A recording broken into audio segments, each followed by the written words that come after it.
Waterloo. Let's go out to Waterloo and talk to Alyssa, not Napoleon. What's up, Alyssa?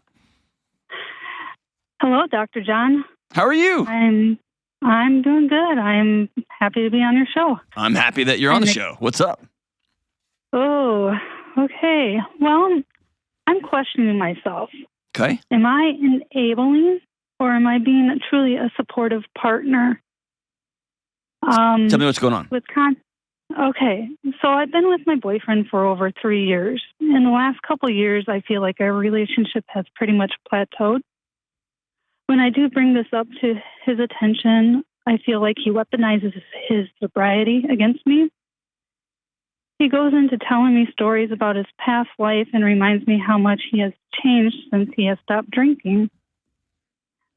And I am truly proud of him. I see the work he has put into his recovery. He has done 180 as a person. Yet I come from a family of recovering addicts myself, and I understand it's not a walk in the park. And I'm kind of questioning if I'm staying with them because I'm kind of used to that environment, or I'm just kind of confused right now. Yeah. You've got a lot on your plate, don't you? Yeah. I can hear it in you. So let's move sobriety off the table. Okay. Well, let me ask you one question. How long has he been sober?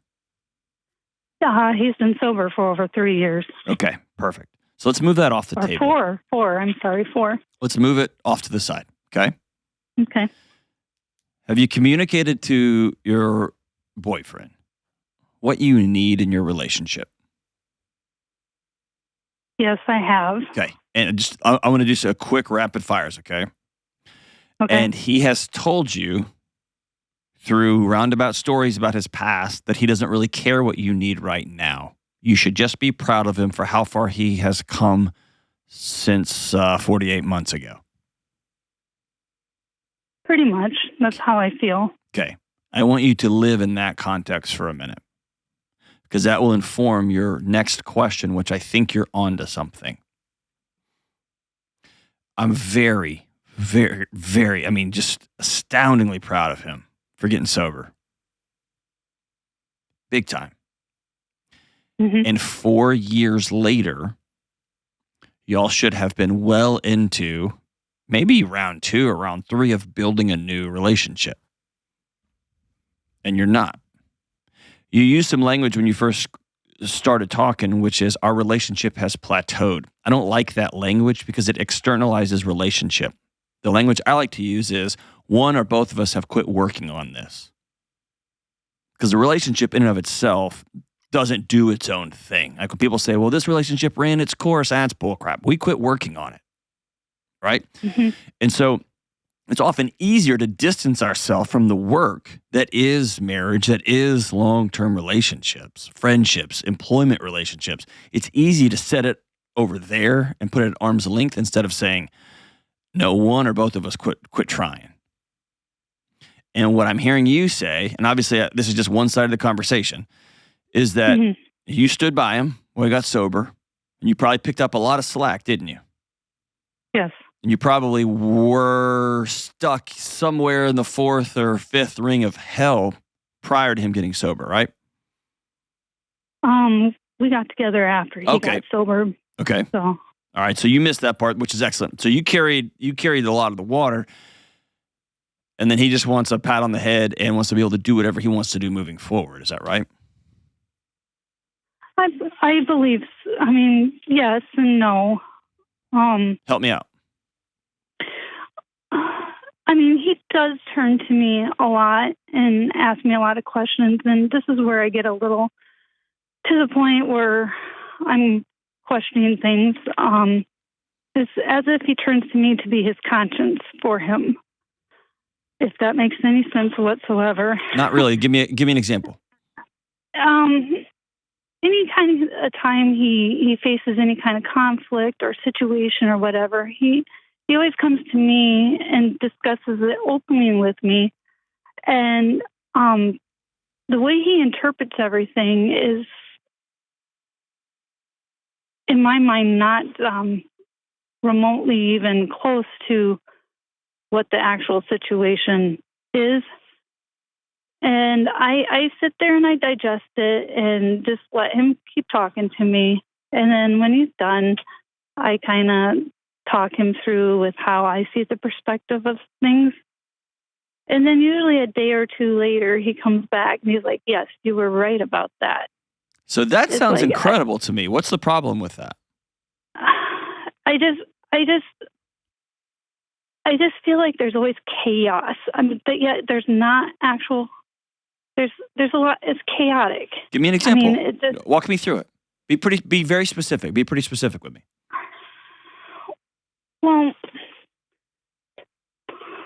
well, I don't even know where to begin. All right, let me back out. Let me back out a little bit further. Okay. Do you not want to be in a relationship with him anymore? Because if you don't, that's okay. Or maybe you want to. I just feel like I'm getting my needs aren't getting met because I'm constantly having to meet his needs. Okay, there we go. I don't know if he can actually meet my needs because he struggles Tell me much. Tell me a few of the needs you've asked him to meet. Just to listen and to if I'm looking at an important decision making of any sorts whatsoever, I ask him and he kind of just shuts down. He doesn't. That's your life. You deal with that. I don't want to. That's not me. And so then I'm stuck doing it alone anyway. And it just I just really want that companionship with him to be able to kind of balance each other out. Okay. I 100% agree with you. I think the challenge here is for you to be in it's going to feel un-Hollywood and it's going to feel unromantic. But I want you to take some time to be really specific about what that means to you. Because if you're the smartest, most caring person he knows, and you ask him, hey, what do you think about this situation I'm dealing with? It may be that he's a coward and a wimp and is self-centered and only wants to think of himself. That may be a part of it. But it may be that he instantly dumps into his shame lane because he can never be as smart or as good as you. And so when somebody does that, a gift you can give to that person is saying, when I come to you, I trust you, A. B, I value what you have to say. C, I don't want to make this decision all alone. Will you help me? And if he says, no, I can't do that, then you can say, okay, then you've got some decisions to make. If he says, I feel super scared helping you because I don't want to mess your life up any more than I already have, but I'll give it a try. Man, now y'all are building something completely new. I feel like I have done this approach. Okay. If you have, then I think your original question is a good one. Are you done investing in this relationship? And here's why I want to keep coming back to you. Mm-hmm. You want it to be him. And he may have made a bunch of choices. He may not be able to be the partner that you need. Fine. But you have to make the choice of, I'm going to stop putting money in this account. I agree. So are you done? I feel like I have been done. What keeps you together?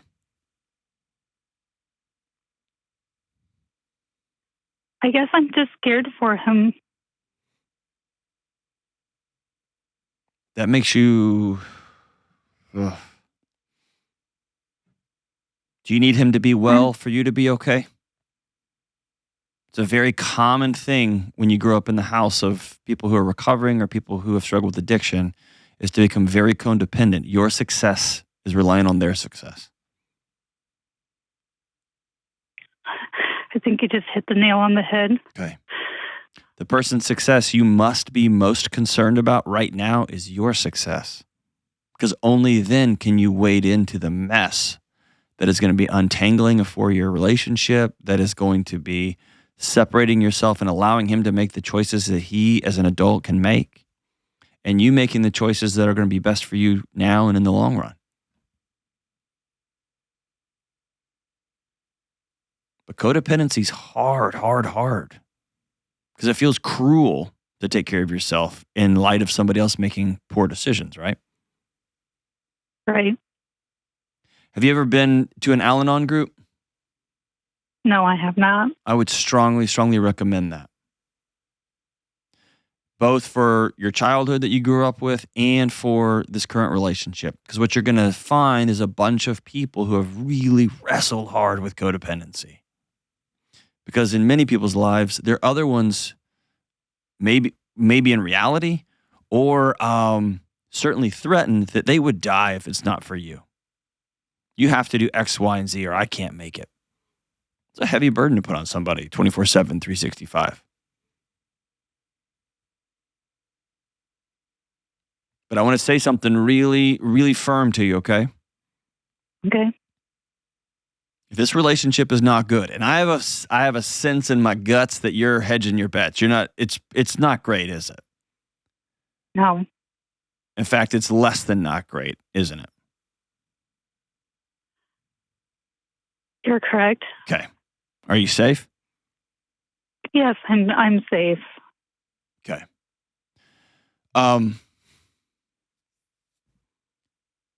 You cannot keep him sober. You cannot keep him from making bad choices. He's an adult and he gets to make his choices. For the first time in your life, you need to take care of Alyssa. And what you're going to find as you begin to ask Alyssa, what do you actually need? And now it's coming clear to me why that was hard for you to even articulate. You got to start asking Alyssa, what do I need? What do I want? What makes me whole? I don't even know. Because right now, the only thing that feels like makes me whole is making sure other people are okay. And unless they're your children, you don't have to be biological. They can be adopted too. Unless they're a child, you can't. That's a scary, hard thing. Whew. Hang on the line. I'm going to send you a copy of Building a Non-Anxious Life, my newest book, and I want you to read it all by yourself. And I want you to ask yourself, what about this life that I outline in the book could apply to your life? Which parts don't? And then I want you to Google the great Pia Melody, Piamelody. She's kind of the godmother of codependency, this idea. And just read about her a bit. And then Google local Al-Anon meeting and just go once or twice. You can sit in the back and listen. And I want you to hear if any of the other stories from the brave people that attend those meetings sound familiar to you.